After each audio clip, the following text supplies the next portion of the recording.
इस्लामाबाद के I-8 मरकज में firing से एक शख्स जाँ बहक हो गया। वाक़े से मुतालिक मजीद जानते हैं डॉन न्यूज़ के नुमाइंदे शकील करार से। शकील से अपडेट रब्ता करने की कोशिश करेंगे, अपने नाज़रीन को अपडेट कर रहे हैं कि इस्लामाबाद के I-8 मरकज में फायरिंग से एक शख्स जाँ बहक हो गया है और ऐनी शाहिदीन के मुताबिक मुलजिमान ने गाड़ी में सवार शख्स पर फायरिंग की।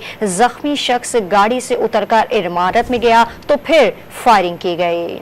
इस्लामाबाद के I-8 मरकज में फायरिंग से एक शख्स जाँ बहक हो गया। वाक़े से मुतालिक मजीद जानते हैं डॉन न्यूज़ के नुमाइंदे शकील करार से। शकील से अपडेट रब्ता करने की कोशिश करेंगे, अपने नाज़रीन को अपडेट कर रहे हैं कि इस्लामाबाद के I-8 मरकज में फायरिंग से एक शख्स जाँ बहक हो गया है और ऐनी शाहिदीन के मुताबिक मुलजिमान ने गाड़ी में सवार शख्स पर फायरिंग की। जख्मी शख्स गाड़ी से उतरकर इमारत में गया तो फिर फायरिंग की गई। इस्लामाबाद के I-8 मरकज में फायरिंग से एक शख्स जाँ बहक हो गया। वाक़े से मुतालिक मजीद जानते हैं डॉन न्यूज़ के नुमाइंदे शकील करार से। शकील से अपडेट रब्ता करने की कोशिश करेंगे, अपने नाज़रीन को अपडेट कर रहे हैं कि इस्लामाबाद के I-8 मरकज में फायरिंग से एक शख्स जाँ बहक हो गया है और ऐनी शाहिदीन के मुताबिक मुलजिमान ने गाड़ी में सवार शख्स पर फायरिंग की।